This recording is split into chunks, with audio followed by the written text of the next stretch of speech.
The bridge screamed.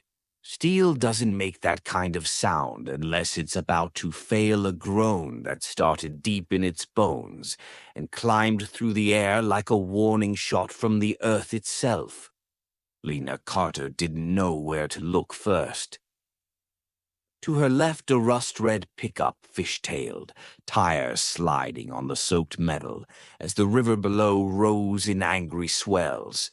To her right, a school bus, yellow, trembling, sat motionless, its hazard lights blinking uselessly through the downpour.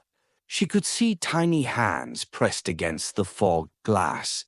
Faces, dozens of them. And right in front of her, standing in the open in a soaking parka, was the last man she wanted to see again. Noah Reyes. He didn't look surprised to see her, just angry. Or maybe that was just his face now. "You're not supposed to be here," he shouted over the roar of rain. "You think I wanted this?" Lena shot back. "I was rerouted from Highway 12. There was a landslide." A deep crack echoed through the bridge, this time from below. Lena's stomach turned. She stepped back just as a section of railing peeled away and vanished into the river. The water swallowed it whole without slowing down. Noah ran to the edge, braced himself, and looked down. Then he turned to the bus driver, who had stepped out and was waving both arms. "The wheels are stuck," the man yelled. "Engine's out. Kids can't move." "Stay inside," Noah shouted. "Tell them to stay low." Lena turned, finally taking in the full chaos. Traffic on both ends was stopped, 24 cars backed up, one ambulance blinking blue, useless. The center of the bridge, where the school bus now sat half submerged in water pouring from both directions, was beginning to bow. They had minutes. Maybe. Noah grabbed Lena's arm. "We need to move fast." "I'm not your partner anymore," she snapped, pulling away. "Then call it volunteer work," he said. "Because if this bridge gives out, we both die resenting each other. And that's a really dumb epitaph." Lena stared at him, then moved. Rain hammered the bus roof like fists on a drum. Inside, the children were silent in that eerie, instinctive way kids go quiet when they know something is wrong, but don't yet understand how wrong. Water sloshed beneath the seats. The bus had tilted slightly toward the downstream side, and one of the back tires was completely underwater now.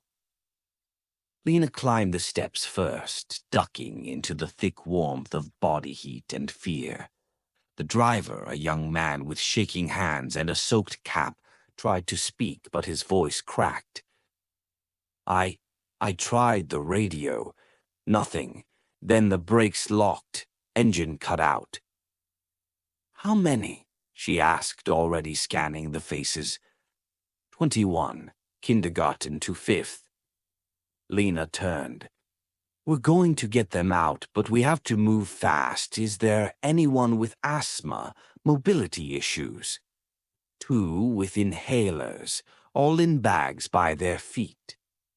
She gave him a sharp nod. "Go outside, coordinate with Reyes. I'll start organizing the kids." The driver hesitated. "Wait, Reyes, Noah Reyes." Lena didn't answer. The man went anyway. She crouched. "Hey, everyone, my name is Lena. We're going to play a game now, okay? It's called Buddy Rescue. Everyone find a buddy, hold hands, and listen only to my voice." Small heads turned, a few nods, a few tears. Outside, Noah climbed onto the hood of the pickup truck and launched himself to the top of the bus with a crowbar and a bundle of rope. He yanked at the emergency hatch, muscles straining. Lena heard the pop when it finally gave. 10 minutes, Max, Noah shouted down. Lena shouted back. Tell me when the rig's ready. Working on it. The bridge moaned again, lower this time, more desperate. She could feel it in the soles of her boots. The shift, the give, the silent decision of a structure ready to betray them. She turned to the kids. Okay, buddies, time to climb. The hatch opened above. Rope dropped in. And the first child, a girl in a unicorn hoodie, began to rise. The second child screamed, cross, not because of the climb, she was halfway through the hatch already, but because something below had groaned, loud and sudden, like a beast shifting in its sleep. The bridge jolted. Not a sway. A lurch. Lena grabbed the girl's legs and steadied her, then shouted up, "Faster!" Noah crouched flat against the wet roof, secured the rope around the next beam with hands raw from friction. His jacket was soaked through, hair plastered to his forehead, but he didn't look down. Not at the kids, not at the river, just the knots. "Four up," he called. Below, Lena moved fast. She'd gotten 3 kids to the aisle already. The fourth, a boy with a knee brace, trembled at the step. "What's your name?" she asked, kneeling beside him. "Marcus." "Okay, Marcus, I'm gonna help you up. You hold my shoulder and I'll be your leg until we reach the rope. Sound good?" He nodded, eyes wide with a fear older than his years. Lena lifted him gently, shielding him as the bus gave another sickening creak. A window on the downstream side shattered, letting in a gush of brown churning water. The back of the bus dipped deeper. The tail end was sinking. "Outside," Noah yelled down. "We have to cut the load." "What?" "If the bridge collapses under the bus, the whole thing goes." Lena looked back at the kids, still inside, the water rising between the seats. "You're not cutting anything," she barked. "Not until they're out." A pause, then. 5 minutes, Lena. Maybe. She lifted Marcus onto the rope ladder, whispering steady words. "One rung at a time. Look at Noah's hands, not the ground. You're doing great." He climbed. More kids followed. Outside, a sudden gust of wind caught the river's surface, sending debris clattering against the bus side logs. Trash, something that might have once been a fence. Then the siren. Not the usual alert, but one long rising note. Evac order. The whole bridge was about to be closed off. Lena turned to the last 2 kids in the back. One of them held a plush rabbit to his chest like a lifeline. The other shook so hard she couldn't move. Lena stepped toward them and felt the floor tilt beneath her feet. And then the back axle broke loose. The rear of the bus gave out with a groan and a violent crack like the metal had finally surrendered. The nose lifted slightly and the back end dipped hard, slamming into the water and yanking the whole vehicle sideways. Lena grabbed a seat rail just in time. The 2 kids shrieked as water surged in, icy and full of debris. The bunny floated from the boy's arms and vanished toward the shattered window. Lena lunged, grabbing the girl by her coat collar, dragging her upward against the sudden current, sloshing through the aisle. Above, Noah saw it happen. He was already sliding down the roof, ignoring the rope and pulling free a second line from the coil at his side. The back end of the bus was nearly submerged now, water licking halfway up the windows. From the roof, the hatch looked like a mouth gasping in panic. "Lena!" he shouted. "Take the line!" She looked up, one arm wrapped around both kids, the other gripping cold metal. Her shoulders shook from the weight, the cold, the fear. But she nodded. He tossed the rope. It slapped the wet glass, slipped once, then she caught it. One of the children was sobbing now, calling out for a mother who wasn't there. "Listen to me," Lena said, forcing calm into her voice. "We're going to climb this rope together, but you don't look down. Eyes on me. Okay? We go when I count to 3. The girl nodded, trembling. The boy didn't answer, but he gripped Lena tighter.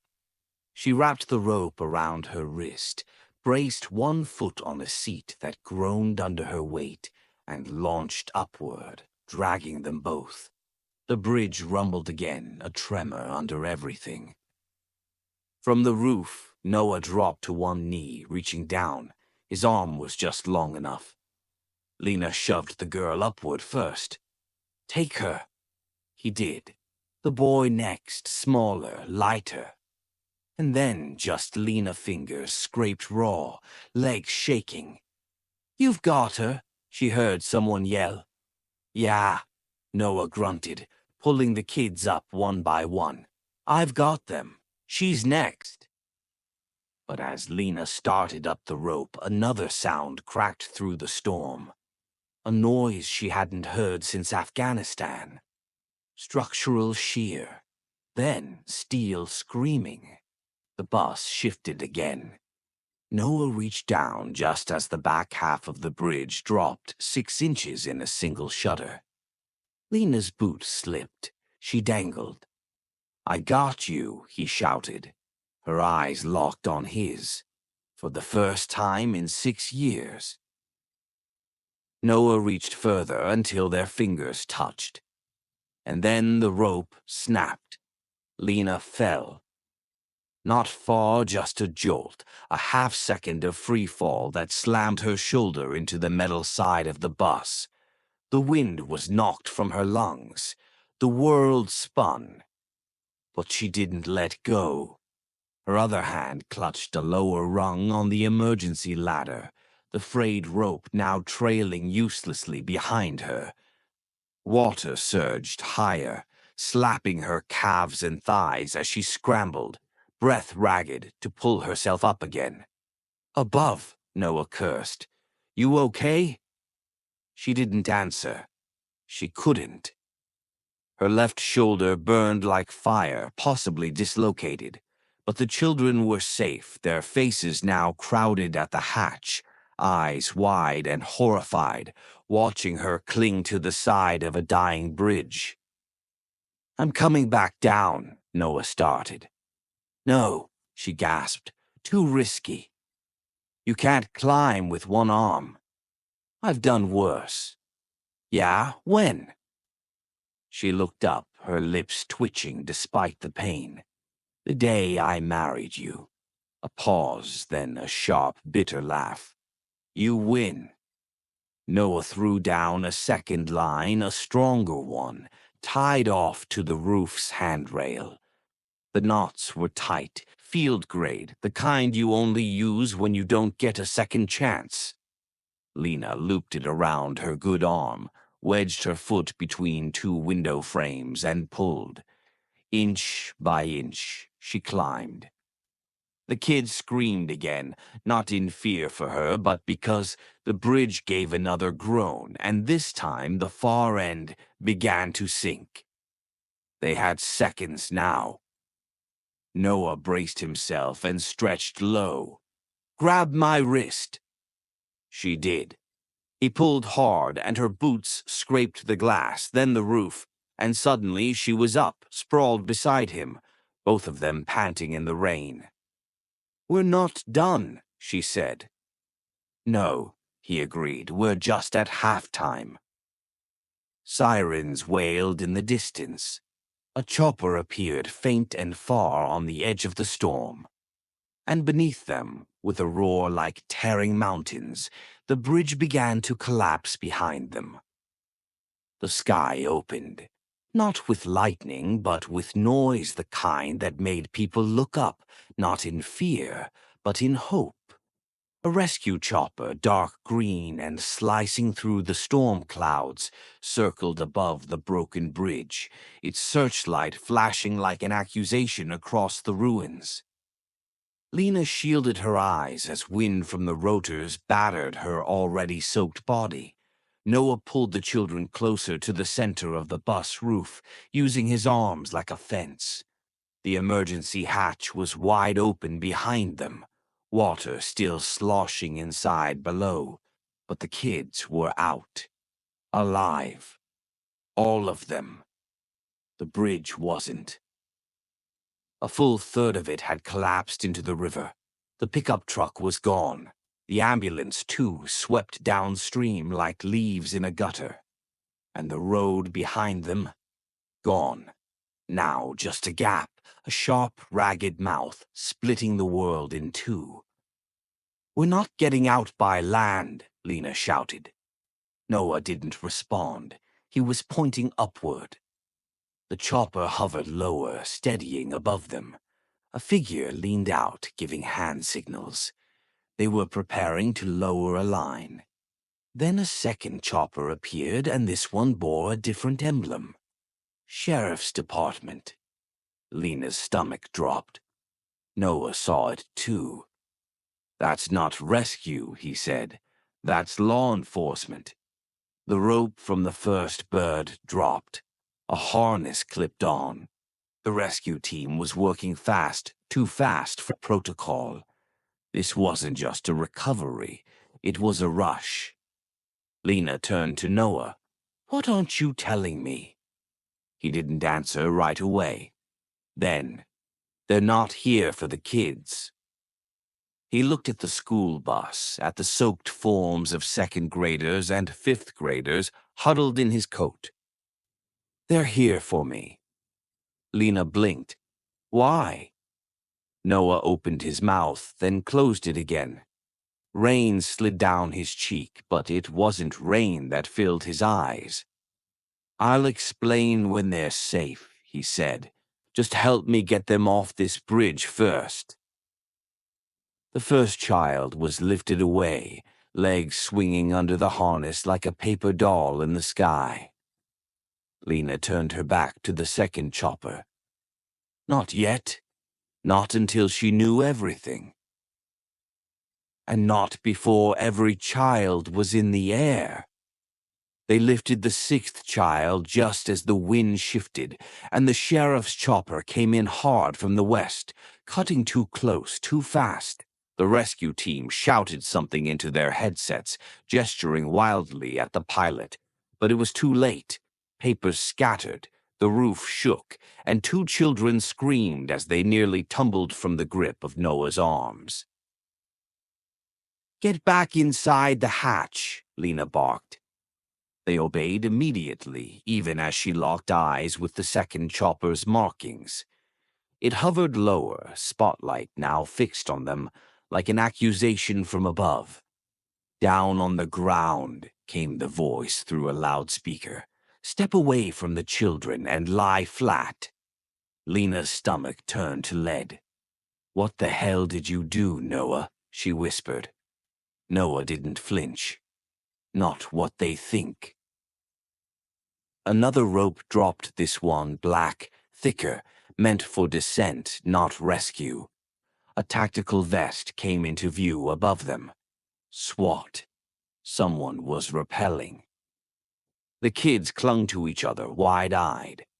Noah stepped in front of them. "No," Lena growled, "don't be stupid." He looked at her, and in his eyes was something terrifyingly calm.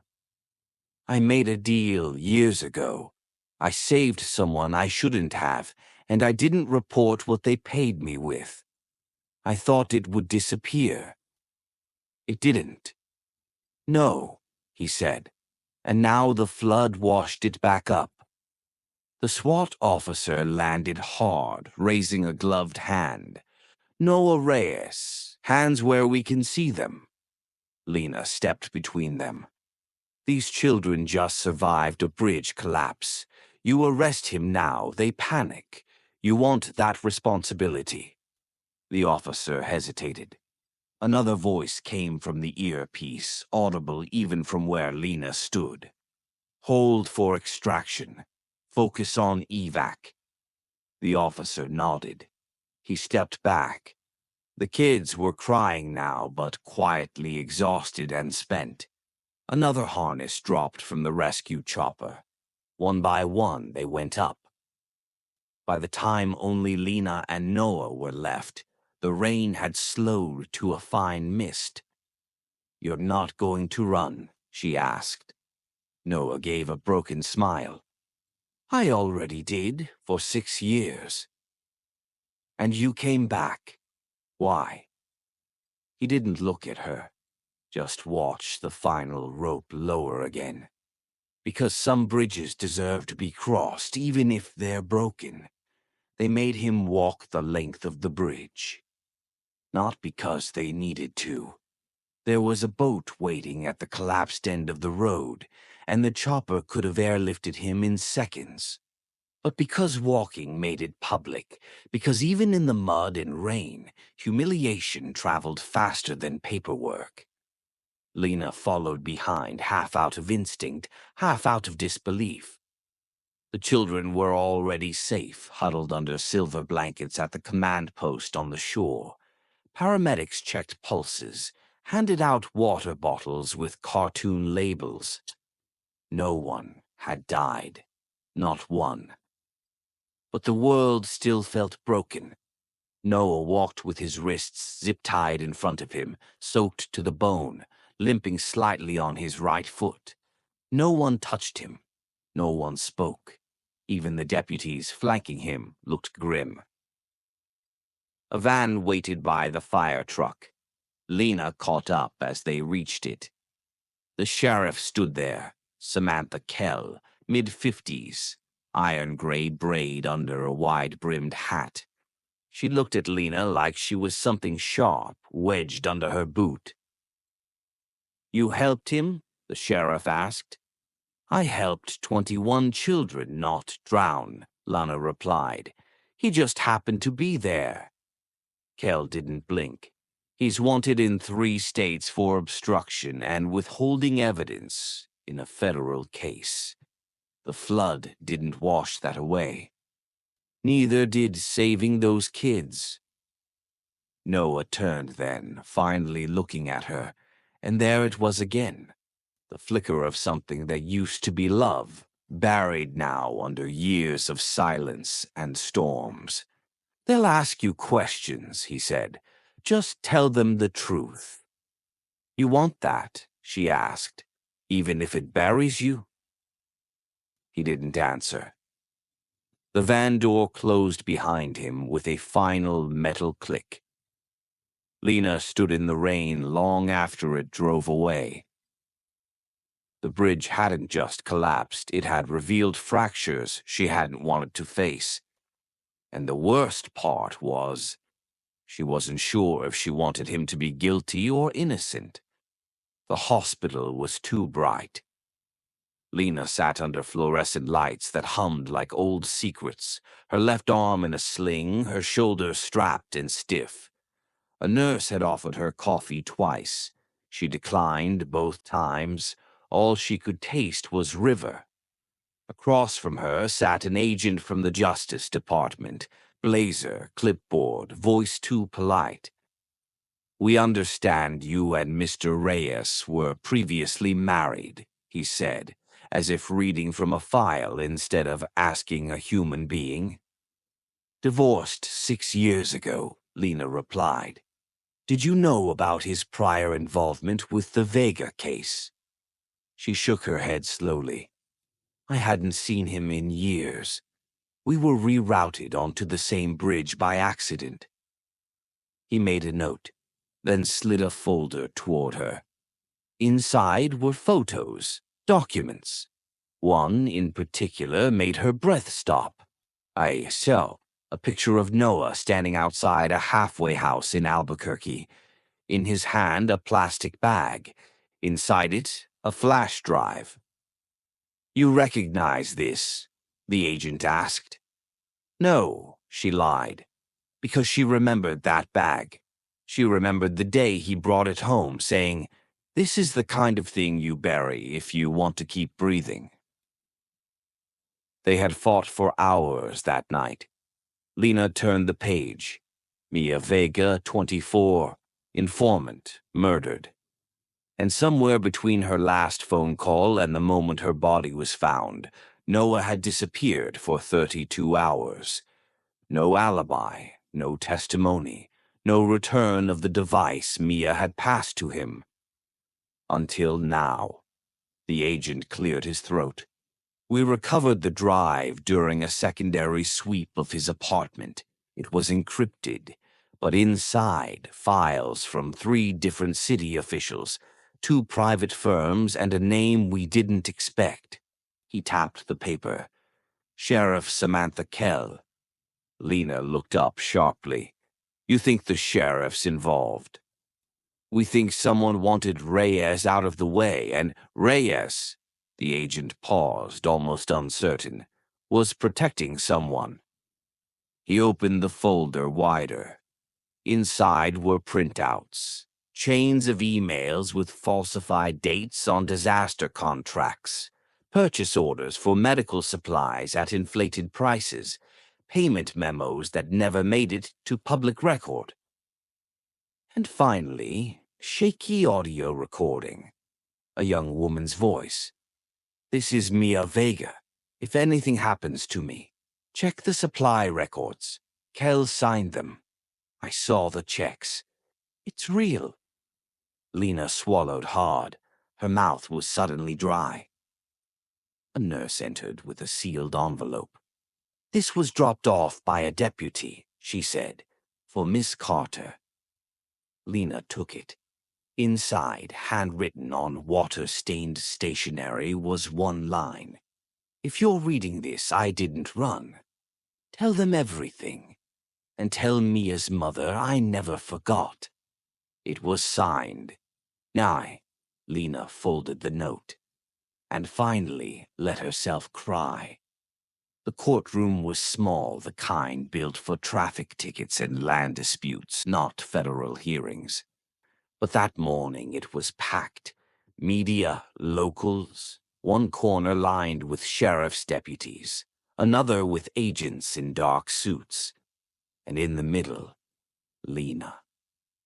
She sat stiff-backed in the witness chair, one hand in her lap, the other resting on the envelope she refused to let go of. The judge had already warned her twice not to read from it. She hadn't. Not yet. The prosecution laid it out cleanly. Noah Reyes had obstructed justice by withholding key evidence in a federal corruption case. His silence had delayed an investigation that could have saved lives. He had no legal defense, only a motive. Lena stood when called. She felt every eye turn. State your name. Lena Carter. You were previously married to the defendant? Yes. Did you have contact with him during the period of his disappearance in the Vega investigation? No. But you saw him during the flood rescue? I did. Did he confess to withholding evidence? She hesitated. Then, he told me he was trying to protect someone. The room shifted. A whisper. The judge struck the gavel. Order. The prosecutor stepped forward. And who was he protecting, Miss Carter? She looked across the room, not at Noah, but at Sheriff Samantha Kell, seated stone-faced near the back. Lena noticed her hand twitch slightly when their eyes met. Then Lena turned to the judge. I'd like to submit a letter. From the defendant, the judge asked. No, she said. From Mia Vega's mother. A ripple moved through the crowd. She opened the envelope and began to read. I knew my daughter was trying to expose something. I begged her not to, but she said someone inside was helping her. A man. Said he promised not to let the truth die with her. I never knew his name. Until now. Lena folded the paper, then stepped forward. But that's not all. I've also reviewed the contents of the encrypted flash drive. It contains voice recordings, internal emails, and evidence of falsified documents tied to emergency response contracts, some signed directly by Sheriff Kell. This time, the courtroom reacted murmurs, tension, the kind of noise that even a gavel couldn't silence immediately. The prosecutor blinked. Do you mean to suggest? I don't suggest anything, Lena interrupted. The evidence speaks for itself. Mia Vega died trying to expose this. Noah Reyes ran because he didn't trust the system to protect her family or himself. The judge raised a hand for silence. Miss Carter, he said evenly, do you believe the defendant acted to obstruct justice or to complete it? Lena looked at Noah. He didn't speak, but his eyes never left hers. I believe, she said slowly, that justice was never his to finish. He was just trying to keep the bridge from collapsing. 3 weeks later, Lena stood at the ruins of the bridge. The twisted metal had been hauled off. Concrete dust still stained the riverbanks. But someone had planted flowers along the edge bluebells and something purple she didn't recognize. A folded paper hung on the new wooden barrier, laminated and pinned. In memory of the 21 who were saved and the one who spoke when it mattered. Below it, no name. But Lena knew who had written it. Noah wasn't free, not yet. But the charges had shifted. Obstruction was downgraded. His cooperation led to indictments. Kell was suspended.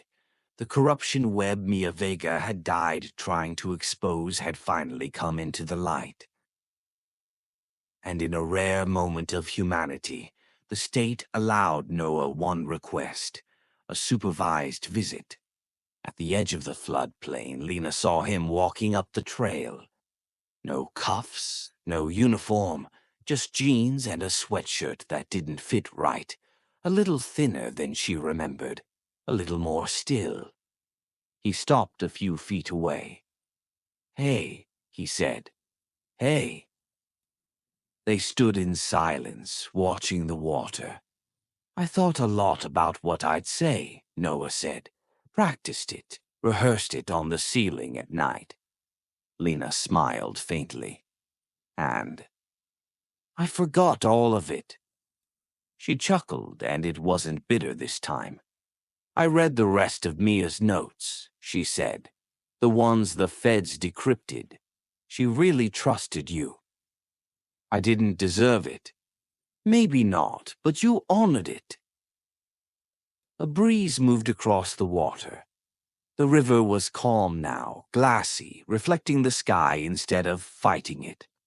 Lena glanced at him. You remember what you said on the bus roof?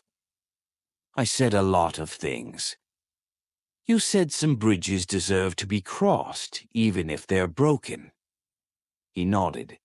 She stepped closer. Maybe this one still can be. Noah didn't move, but his eyes found hers and for the first time in years didn't look away. The bridge was never rebuilt.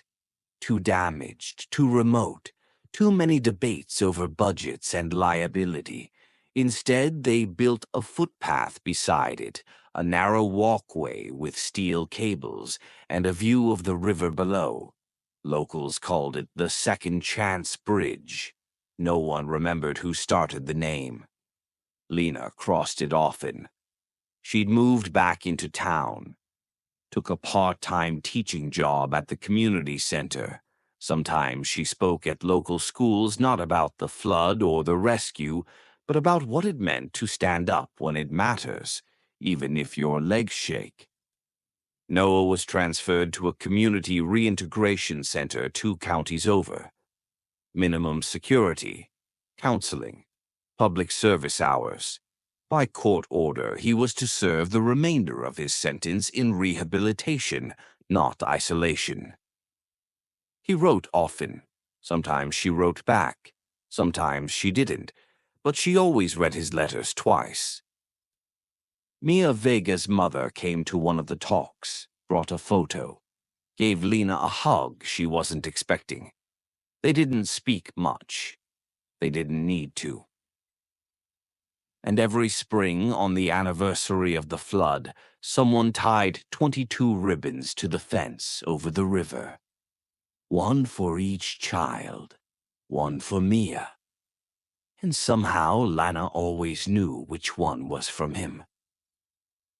She would stand there quietly, the wind in her hair, watching the water pass beneath her feet, not rushing, not fighting, just moving forward, like she had, like they both had, together, even with the distance, even with the scars.